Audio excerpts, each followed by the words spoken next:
Hello and welcome to Forum. I'm Nick Ferrari and this is the topical debate show where the people ask the questions.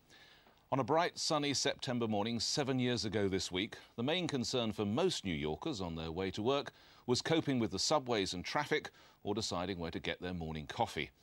In the space of a few minutes, that was to dramatically and tragically change. Furthermore, the events of that day were to change the world forever. 2,974 people were killed in the terrorist attack on the World Trade Center, the Pentagon and on Flight 93. An additional 24 are missing, presumed dead, and 19 terrorists died carrying out their suicide missions. The tragedy ushered in the war on terror, military operations in Iraq and Afghanistan, the Guantanamo Bay Detention Center, and civilians accepting an unparalleled erosion of civil liberties. Now, all these years on, as the horror subsides, the feeling that the truth behind those dark September days is still not known grows.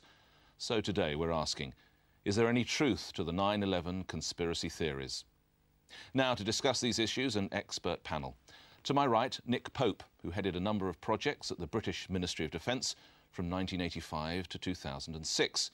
And to his right, Wendy Grossman, founder of the UK's Skeptic magazine. To my left, Annie Machin, a former MI5 officer and prominent member of the 9/11 Truth Movement. And to her left, Ian Henschel, author of a number of books about 9/11, the most recent being 9/11, The New Evidence. Welcome to you all.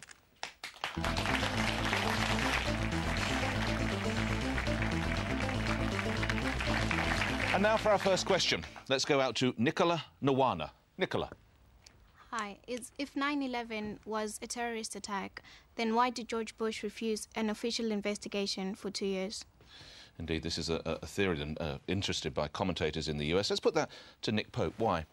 Well, I think in the aftermath of the incident, everyone was really too busy dealing with the fallout of what had happened and actually trying to go after the people that had done that, namely Al-Qeada and Osama bin Laden. But eventually, of course, we did get the 9/11 Commission report, and, you know, it is an extremely thorough investigation. Now, OK, it didn't... Ian Henschel? They said themselves that they were set up to fail by being starved of funds, by being starved of testimony, and by having a load of Washington placemen serving on them. There wasn't an independent person on the commission, and they didn't have a budget to do anything anyway. Is that totally discredited in your view? Oh, yeah, it is totally. I mean, by their own admission. It's very unusual for a government commission to produce a book like that, for it to be bombarded all over the mainstream media, and then 2 years later, the chief of the commission and his deputy to bring out a book saying we were set up to fail. All right, Nick Pope, answer Well, that. I don't think set up to fail that's means... their phrase. Well, you know,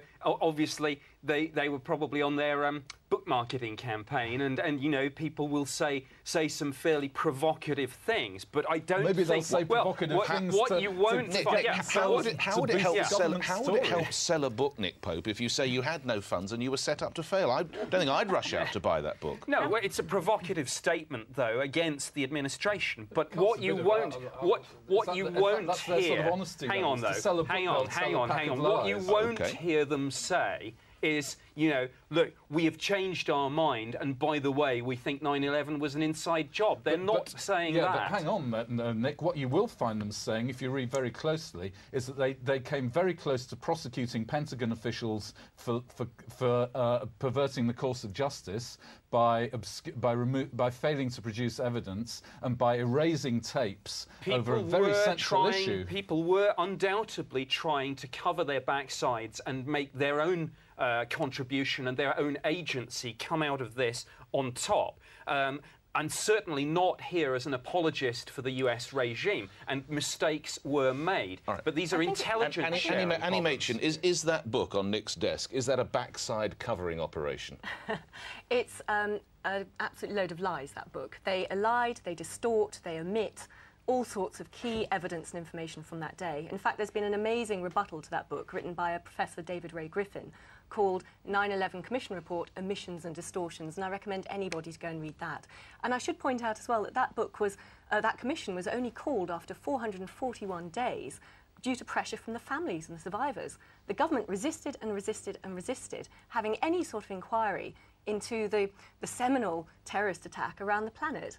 And it was only because of family members that they actually went ahead and did that. Now, compare and contrast how quickly the US government rushed into inquiries into the Kennedy assassination, all sorts of other major scandals, up to and including... Wendy, yes, you've been keeping your powder dry. You are actually... the job you are actually kind of... to President Clinton. Right. But the thing is, you know, you had different we'll use indoor language if we can. Wendy Grossman. You did actually have different presidents in power when Kennedy was assassinated. One of the characteristics of the Bush administration, which he needed no terrorist attack to implement, was it is the most secretive administration that, certainly in my lifetime, that has been in charge of the U.S. Bush took out of public availability all kinds of information long before 9/11.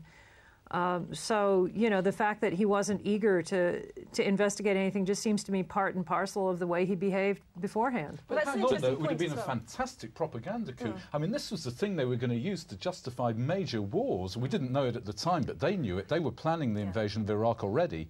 Now, surely, don't they want to play it for all it's worth? Don't they want a big inquiry? 9/11 did not lead to the war in Iraq. Of course it did. No, it didn't. Everybody's agreed. Every commentator agrees that they could not have invaded Iraq. I just read an introduction. Hang on, I just read an introduction that suggested that it did. Why was I wrong? Well, 9/11 led to a war, but it was the war in Afghanistan against al-Qeada and the Taliban. The whole business of Iraq, even though there were one or two people in the administration who would have probably liked Iraq to have been involved in 9/11, most of the serious people in the administration said there's no link between Iraq and al-Qaeda at all. Cheney didn't say that. That's not what Cheney said. But we got the Iraq war because of the whole weapons of mass destruction debacle. Which was a lie. Well, okay, and these are all issues. Okay, panel, question. these are issues we're going, and I'm glad you mentioned that, Nick, because we're going back to the questions, and we're going to Nathan Charles. Nathan?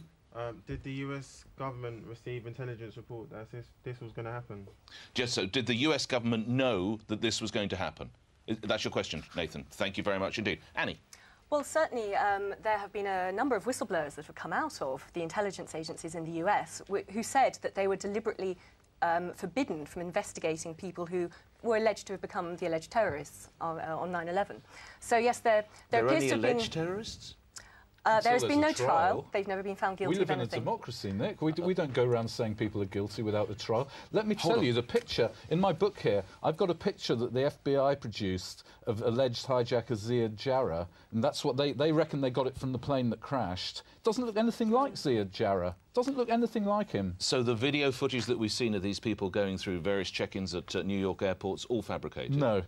We saw one video of Mohammed Atta getting on a plane with a different date on the video at a different airport. We saw another video of a bunch of hijackers who could well have been the alleged hijackers getting on a plane at Dulles with no date on the video at all, which is very, very unusual and certainly wouldn't be allowed as evidence. And that's the sum total. By constantly repeating scanty, tiny little bits of evidence, they've managed to implant in the public mind the idea that there is a solid evidence trail against these guys. So I mean, are I would you personally saying bet they on... didn't do it? No, I'm not saying that. I'm saying we don't know. I'm a sceptic, you know. I mean, our friend here is also a sceptic. I'm a sceptic who says, I don't believe the government's story. This is why we have trials. This is why we have trials and juries. We learnt this lesson about 1,000 years ago. We seem to have thrown it out of the window now. You're not going to have a trial because the terrorists died in the attacks. You can have a trial you can have related trials. It really seems to me that we've got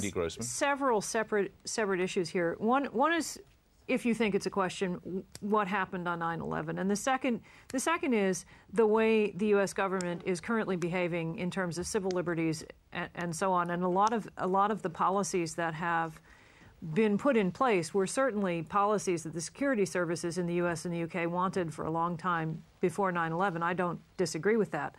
And I do think that things like the national ID card in this country would not have been, the climate among the public would not have accepted, well, we're still not accepting the ID card, but they wouldn't have gotten as far as they did with it if it hadn't been for 9/11.